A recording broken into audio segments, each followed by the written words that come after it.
मौर्य वंश। मौर्य वंश ने मगध पर 322 ईसा पूर्व से लेकर 185 ईसा पूर्व तक शासन किया। मौर्य वंश में 3 प्रमुख शासक हुए, जिनमें चंद्रगुप्त मौर्य, बिंदुसार और अशोक प्रमुख हैं। मौर्य वंश से पहले मगध पर प्रमुख 3 राजवंशों का अधिकार था, जिनमें हर्यक वंश, शिशुनाग वंश और नंदवंश प्रमुख हैं। जो हर्यक वंश हैं उसके संस्थापक थे बिंबिसार, शिशुनाग वंश के संस्थापक थे शिशुनाग और नंद वंश के संस्थापक थे माँ पद्मनंद। जो नंद वंश के अंतिम शासक थे गणानंद, उनको पराजित करके चंद्रगुप्त मौर्य ने 322 ईसा पूर्व मौर्य वंश की नींव रखी। यानी मौर्य वंश के संस्थापक थे चंद्रगुप्त मौर्य। आज इस लेक्चर में हम जो मौर्य वंश के 3 प्रमुख शासक हैं चंद्रगुप्त, बिंदुसार और अशोक, इनका पूरा डिटेल से अध्ययन करेंगे। और जिन भी स्टूडेंट्स ने अभी तक चैनल को सब्सक्राइब नहीं किया वो चैनल को सब्सक्राइब करें और वीडियो को ज़्यादा से ज़्यादा शेयर करें। सोमदेव द्वारा रचित कथा श्री सागर और सेमेंद्र द्वारा रचित व्रत कथा मंजरी, इन दोनों ग्रंथों में मौर्य वंश को शूद्र कहा गया है। याद रखना, यहाँ से एग्जाम में क्वेश्चन पूछा जाता है कि कथा श्री सागर किसके द्वारा लिखी गई।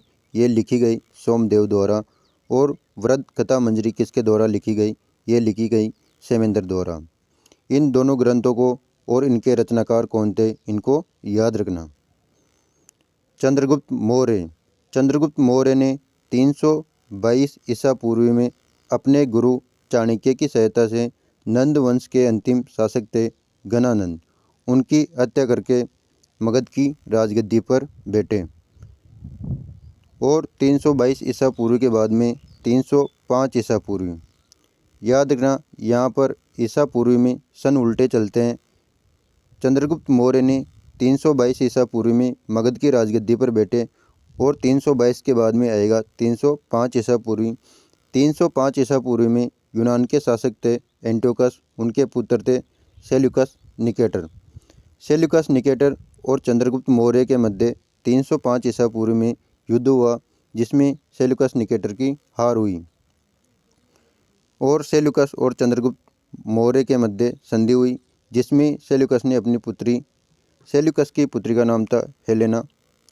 सेल्यूकस ने अपनी पुत्री हेलेना का विवाह चंद्रगुप्त मौर्य से करवाया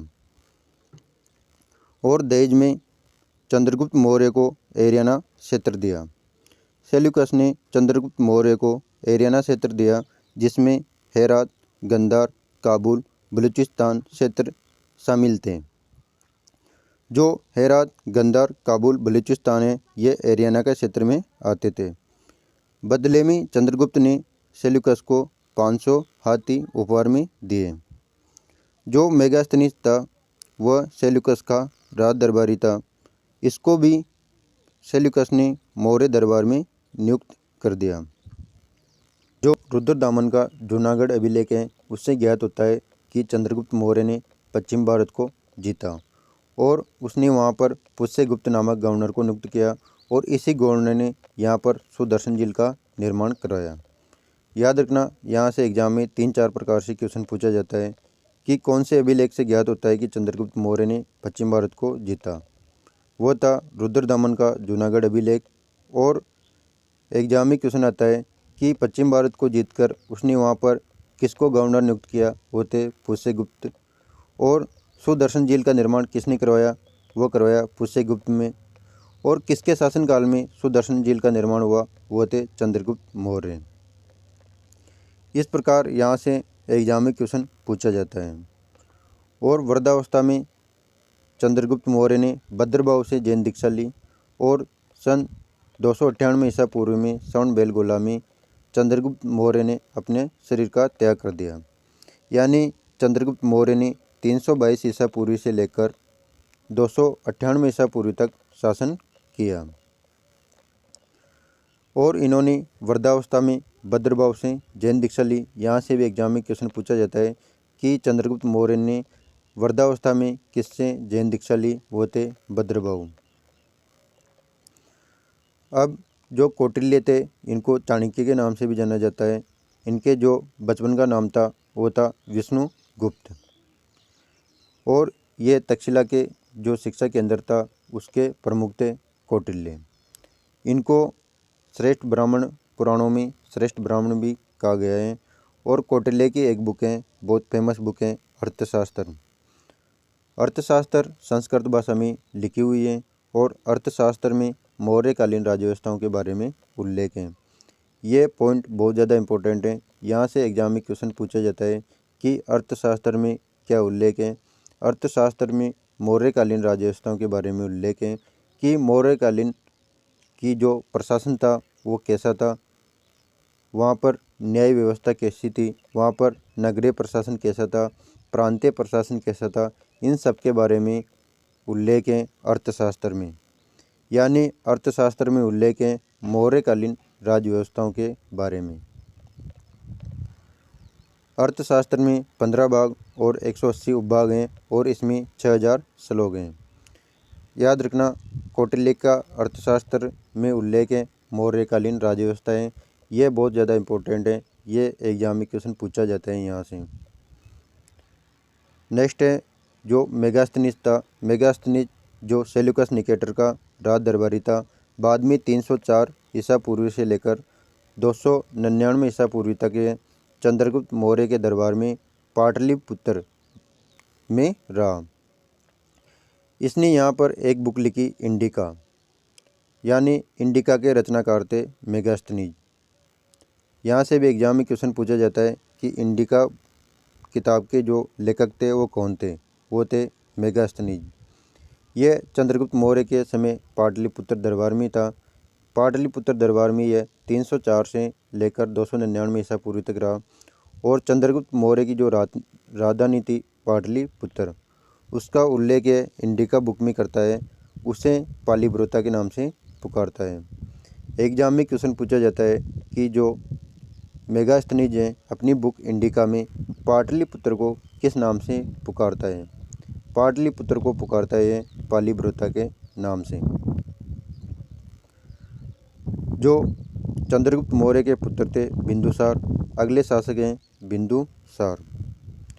बिंदुसार को जो यूनानी लेखक हैं वह कहते हैं अमित्रोचेटस या अमित्रघात, यानी शत्रुओं का नाश करने वाला।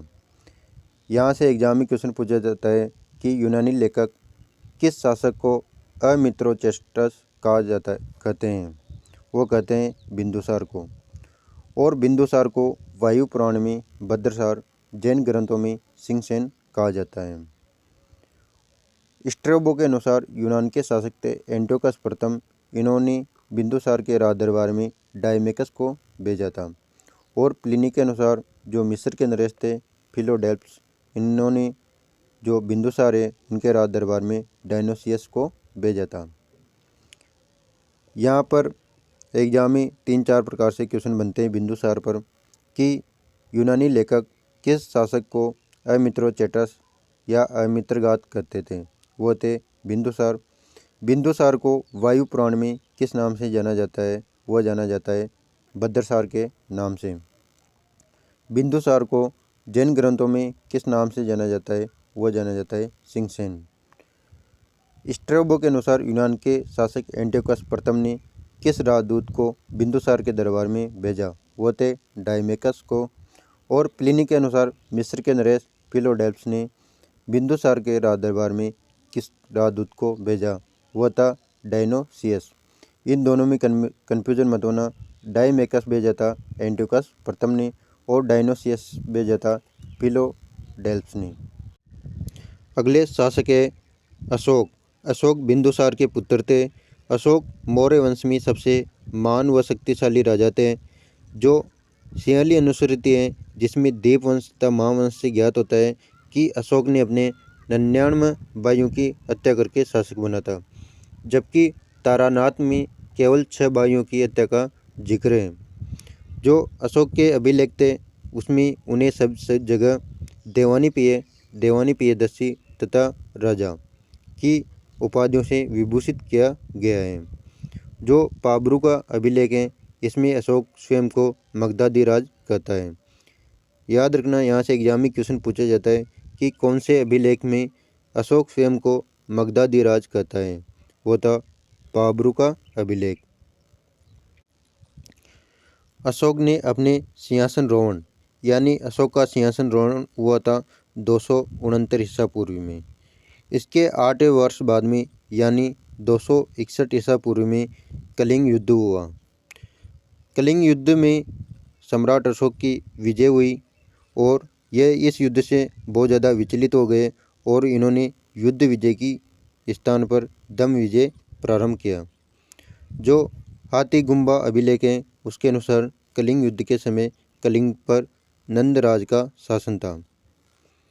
अशोक का विवाह विदिशा की राजकुमारी के साथ हुआ था। इसमें जो अशोक हैं उनके पुत्री में आती हैं संघमित्रा और चारुमती और इनके पुत्रों में नाम आते हैं महेंद्र, सुसीम और तिस्का। जो अशोक के शिलालेख हैं इनमें वृद्ध शिलालेखों की संख्या है 14। जो 13वां शिलालेख हैं वो बहुत ज़्यादा इम्पोर्टेंट है, यहाँ से एग्जाम में क्वेश्चन पूछा जाता है। जो 13वां शिलालेख है इसमें कलिंग विजय की चर्चा है। इसमें युद्ध विजय के स्थान पर दम विजय की चर्चा है।